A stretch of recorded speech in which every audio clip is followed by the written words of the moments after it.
మీ ఇంట్లో బంగారం ఉందా? బంగారం అంటే కేవలం ఆభరణం మాత్రమే కాదు, ఇకపై మీకు ఆదాయాన్ని తెచ్చిపెడుతోంది.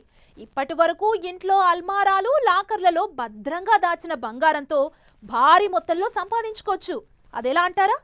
కేంద్ర ప్రభుత్వం అతి త్వరలో కొత్త గోల్డ్ మానిటైజేషన్ స్కీమ్ ని ప్రవేశపెట్టేందుకు రెడీ అవుతోంది.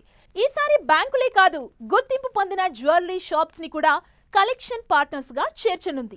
ఈ ప్రతిపాదన అమల్లోకొస్తే ఇక నుంచి ప్రజలే తమకు దగ్గరలో ఉన్న జ్యువెలరీ షాపుల వద్దకు వెళ్లి బంగారాన్ని డిపాజిట్ చేసుకునే అవకాశం ఉంటుంది. ఇంట్లో దాచిన బంగారానికి ఎలాంటి ప్రయోజనం ఉండదు. అదే బంగారాన్ని ఈ స్కీమ్లో డిపాజిట్ చేశారంటే వడ్డీకి వడ్డీ, మరెన్నో ఇతర ఆర్థిక ప్రయోజనాలు పొందొచ్చు.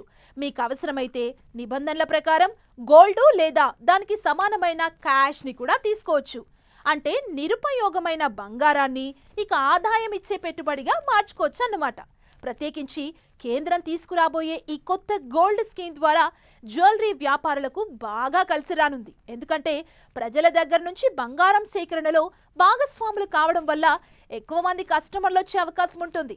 దాంతో దేశీయంగా లభించే బంగారం వినియోగం భారీగా పెరుగుతోంది. ఫలితంగా బంగారం దిగుమతులపై ఆధారపడడం తగ్గిపోతుంది. ముడి బంగారం లభ్యత పెరుగుతుందని పరిశ్రమ వర్గాలు అంచనా వేస్తున్నాయి. అందులోనూ కేంద్ర ప్రభుత్వానికి ఈ స్కీమ్ కీలకంగా మారేలా కనిపిస్తోంది.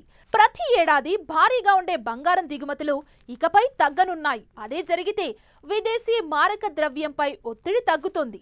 ప్రస్తుతం భారతీయుల దగ్గర సుమారు 25,000 టన్నుల బంగారం ఉందని అంచనా. అందులో కేవలం 5% ఈ పథకంలోకొస్తే దాదాపు 1,250 టన్నుల బంగారం, సుమారు 8 లక్షల కోట్ల విలువైన ఆస్తి ఆర్థిక వ్యవస్థలోకి చేరుతుందని నిపుణులు అభిప్రాయపడుతున్నారు.